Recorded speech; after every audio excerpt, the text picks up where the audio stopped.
I am here to tell you that you cannot avoid burnout.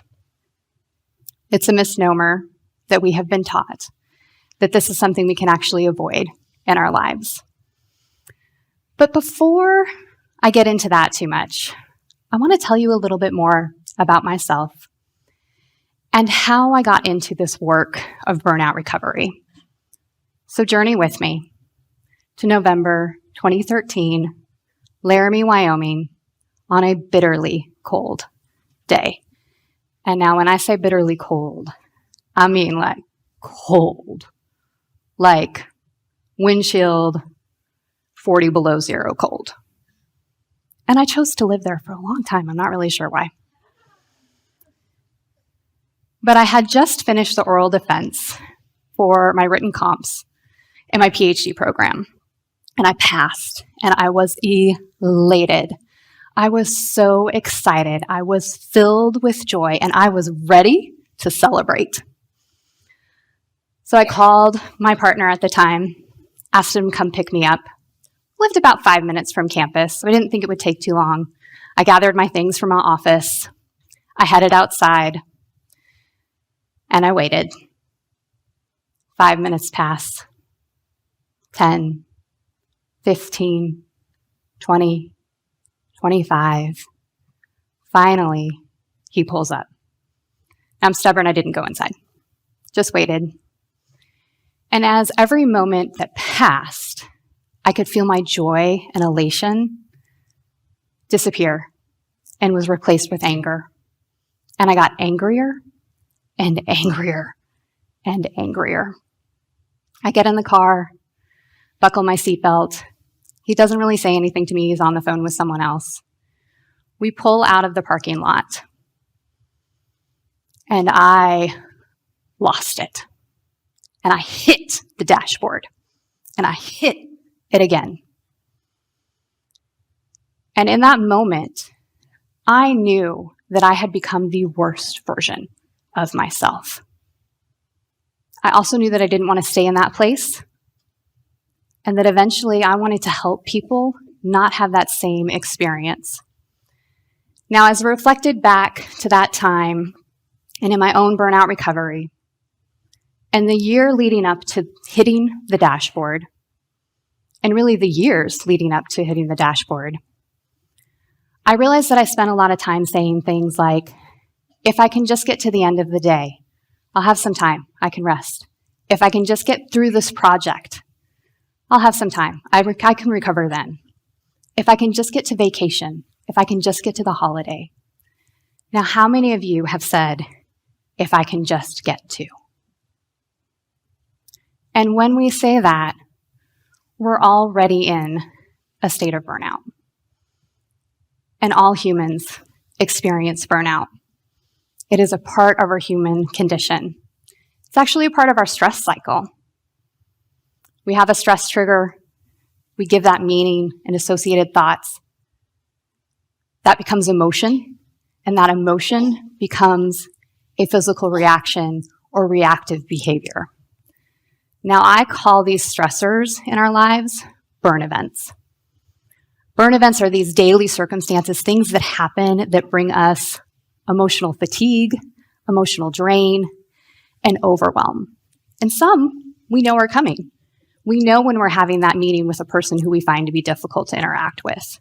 We know when we're going to have a really long day. We know when we have something happening and we're about to achieve a goal that's going to take a little more time, it's going to overwhelm us. And some catch us off guard. Some, it's that unexpected news or a surprise from a supervisor.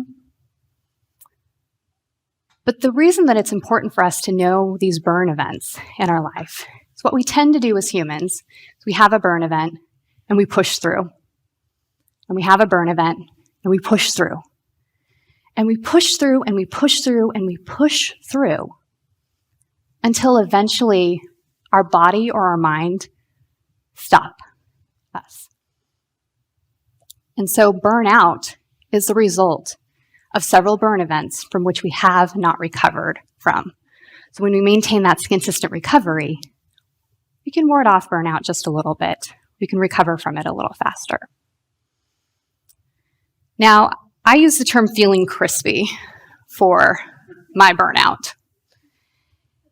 And I think we all have words that we use for our own burnout. It might be overwhelmed. I'm done. I'm fried. I can't.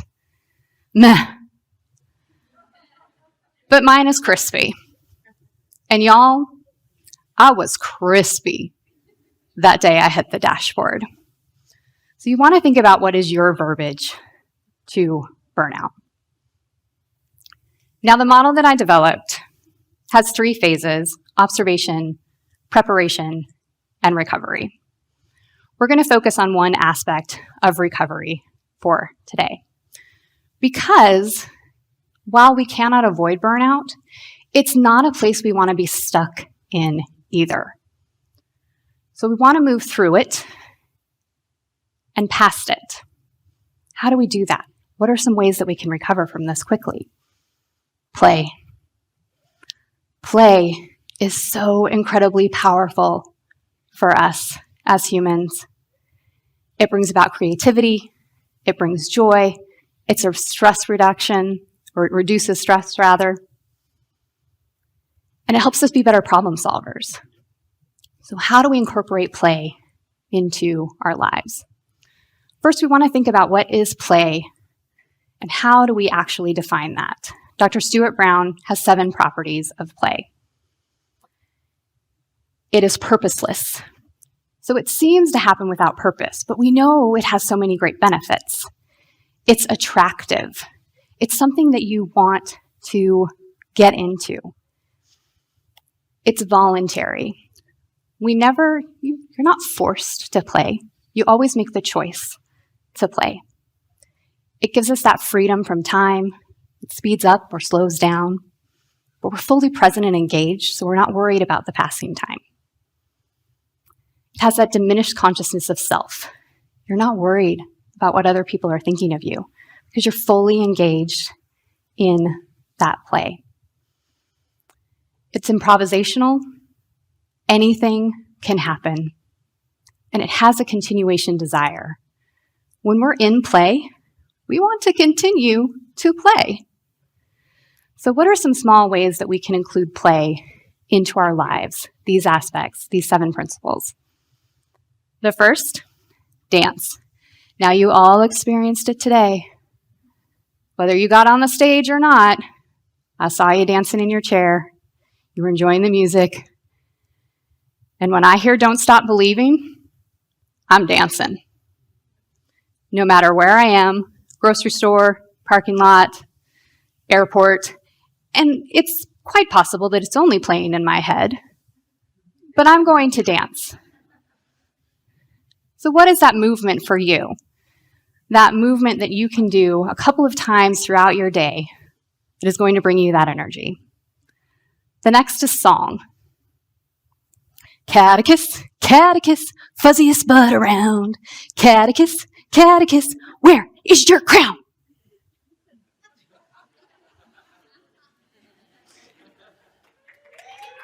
Yeah? I'm not delusional. I do understand I'm not getting a record deal anytime soon by singing about my incredibly fluffy cat. But I sing a lot. I sing about the cat. I sing to our puppy Hazel. I sing about when I'm making dinner. I like to live my life as though it's a part of a musical. And maybe you're not singing songs to other people, but what are songs that bring you joy and engagement? Whether you move to them or not, is a way of incorporating play for yourself. Now, a quick one that we're going to do together. You don't have to go anywhere, but the person you're sitting next to, I'd like you to extend your right hand. You're going to place your palm of their hand on their forearm, as though you're going to shake hands. And I just want you to tap it. Just like that.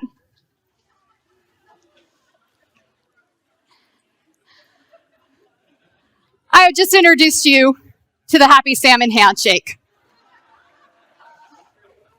So you've now played a little. When it comes to our recovery and thinking about how we incorporate play and these engagements into our lives, we want to think about it in a couple different ways. You do want to schedule it.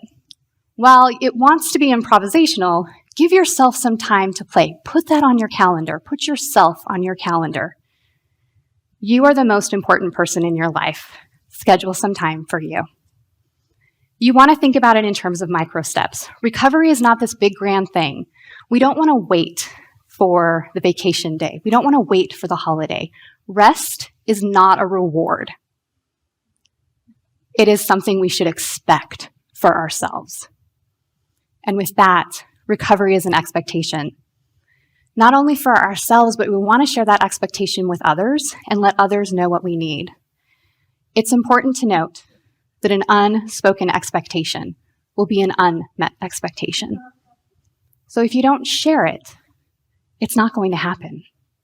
If you don't ask someone else for that purpose or that boundary, it's not going to happen. Imagine how you could show up differently for yourself and the people around you if you could maintain consistent burnout recovery. And while we cannot avoid burnout, we absolutely can address this in a different and more resilient way. And through the power of play, we can recover much, much faster. Thank you.